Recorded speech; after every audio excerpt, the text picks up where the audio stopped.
Il est évidemment bien triste de n'être devant vous que virtuellement et non physiquement comme nous l'étions en un temps qui paraît déjà lointain, un autrefois qui, on l'espère, redeviendra présent ou au moins nous laissera le loisir de voyager où nous voulons, avant trop longtemps. Disant cela, je suis sûr que je ne fais que répéter ce que tout le monde a dit et ressenti pendant ce symposium. Je voudrais d'abord appuyer les propos de Thibault Léger-Belair dans son discours d'ouverture qui se félicite de constater que la graine qu'a semée Test Spirit a germé et qu'elle a donné une récolte au-delà de toute espérance. Cette réussite nous touche et nous émeut. Grâce au travail passionné, entêté, quotidien que vous, Sivey, Yann et vos équipes ont réalisé, l'intérêt pour l'idée de terroir et les vins de terroir s'est développé en Chine et dans le monde à une vitesse et avec un succès que nous-mêmes qui avons assisté à vos débuts n'aurions jamais imaginé. Ainsi, Jacques Rigaud, dans sa brillante contribution sur la distinction vin de terroir, vin de marque, vin industriel, même s'il reconnaît la place qu'occupent et occuperont toujours les vins industriels, constate l'expansion mondiale des vins de terroir. À l'heure de la mondialisation et de la standardisation de notre environnement culturel, on nous avait prédit la disparition des produits dits de terroir, leur uniformisation. Mais non, les produits qui ont une origine, qui reflètent une identité culturelle, sont de plus en plus recherchés. Les valeurs qui font durer sont différentes de celles qui font progresser, ou du moins ne doivent pas être sacrifiées à ces dernières. C'est ce que m'apprend tout ce qui a été dit pendant ce symposium, et j'y vois la victoire d'une idée qui a une vraie valeur universelle, comme la qualifie l'UNESCO, une vraie valeur universelle, et qui, si on l'applique avec vigueur, rigueur et savoir-faire à la viticulture, mais aussi à l'agriculture en général, peut apporter beaucoup de progrès et surtout permettre une vie améliorée à des populations, pour certaines parmi les plus pauvres de la planète. La viticulture, la nôtre, celle que nous défendons, la viticulture de terroir, doit montrer le chemin de ce développement humain qui accompagne la viticulture de terroir. La viticulture bourguignonne, archétype même de la viticulture de terroir, démontre à quel point l'homme, le génie de l'homme, a joué un rôle essentiel dans la naissance et le développement de l'économie de terroir bourguignonne. C'est l'homme qui a compris les potentialités inouïes des terres de coteaux qui paraissaient bien arides et qui les ont façonnées pour en faire un territoire qui produit parmi les plus grands vins du monde. Ce qui semblait être un handicap, il l'a transformé en avantage. Il s'est adapté à des conditions naturelles très spécifiques et plutôt défavorables pour les sublimer et y faire de grands vins. C'est dans cette relation homme, terre, plante, initialement stérile, mais finalement infiniment fructueuse, que se concrétise le développement humain à partir d'un terroir et que l'on peut dire qu'une économie de terroir peut être un modèle de développement humain. Or, qui pourrait soutenir aujourd'hui qu'il n'y a pas dans le monde, en ce moment même, des millions de terroirs à découvrir et que nous n'avons pas besoin de développement humain? À noter aussi que ces vins de terroir, c'est un point important, car il faut non seulement les produire, mais aussi les vendre. S'ils sont raisonnablement gérés, souffrent moins facilement des élévations et chutes brutales des prix que des produits industriels standardisés et ouverts à la concurrence mondiale. Mais cela est une autre question pour un autre type de symposium. À la fin de ce symposium, quelles leçons tirer de la lente et longue construction de ces viticultures de terroir en France, en Italie, en Europe? Que pouvons-nous partager avec ces productions de terroir qu'ils nous ont choisies pour être leur modèle? Tout d'abord, l'entêtement. Il n'y a jamais rien de prédestiné dans l'émergence et le succès d'une viticulture de terroir.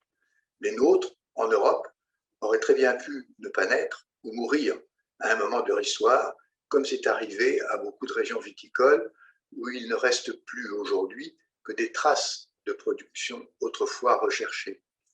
C'est l'entêtement obstiné des hommes qui a su faire naître ces viticultures de terroir et sublimer la qualité des vins qu'on pouvait y produire, car sans cette qualité, il n'y a pas de succès durable. Autre leçon, plus dur l'environnement, plus difficile à cultiver sont les sols, plus la nature excelle à produire l'excellence. Nos amis bordelais et italiens ont insisté là-dessus dans leur très intéressante table ronde. Ils nous ont rappelé aussi qu'il n'y a pas de grand terroir sans diversité. Que de différences, malgré leur proximité, entre Trézeau et Barbaresco, entre Margaux et Pauillac, entre Chambol-Musigny et Gevrey-Chambertin. Mais dans chacun des cas cités, le grand terroir est une fleur magique que la nature a posée là et que les hommes qui se la sont transmis de génération en génération ont su reconnaître et aimer au point de la sublimer dans le vin produit.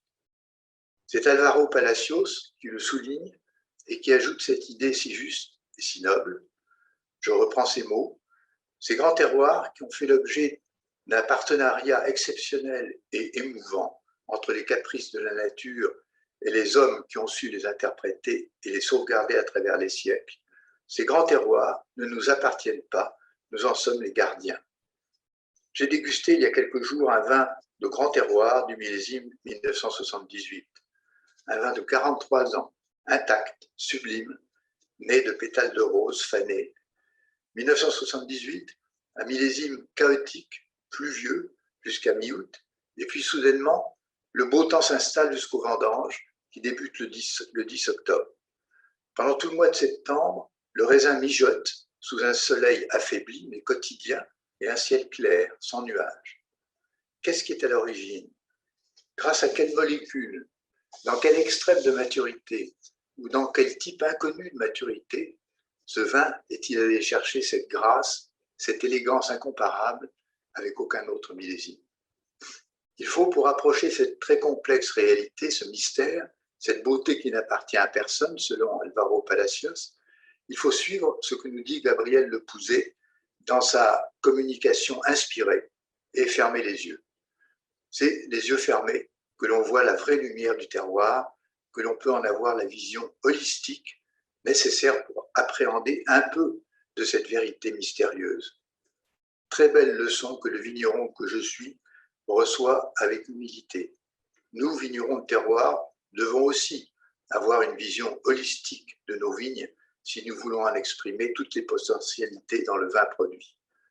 Merci Gabriel pour cette belle leçon. Comme le grand poète français Lamartine qui aimait à dire « Moi, je ne suis pas poète, je suis vigneron », comprenant en poète qu'il y a autant de poésie dans un grand vin de terroir que dans le plus beau de ses poèmes. Mais ce qui est encore plus intéressant, c'est ce que nous disent les viticulteurs de terroir sur le type de valeur qu'elles représentent. Il ne s'agit pas de la valeur économique, dont les résultats sont mesurables. Il s'agit d'une autre valeur, la valeur patrimoniale, culturelle, humaine, qui s'est développée à côté des résultats économiquement mesurables. Il n'est pas facile et même impossible de mesurer ce capital-là, qui est représenté par les savoirs, les connaissances, et surtout cette capacité incroyable qu'ont eu les hommes de maintenir la même activité sur le même territoire pendant des siècles. Il y a des régions qui voient leur économie se développer et leurs revenus s'accroître. C'est parfois, et même souvent, au prix de la destruction du patrimoine culturel. Les chiffres retiennent la croissance des revenus, mais pas la dégradation des valeurs patrimoniales. Bien des pays en développement, qui connaissent des pourcentages de croissance impressionnants, détruisent en même temps leurs éléments patrimoniaux. Nous en connaissons, vous en connaissez tous. Les politiques publiques doivent donc porter attention aux valeurs culturelles du patrimoine viticole. Le développement ne doit pas se faire au prix de la perte de ces valeurs. Le patrimoine culturel ne doit pas être sacrifié sur l'autel du développement.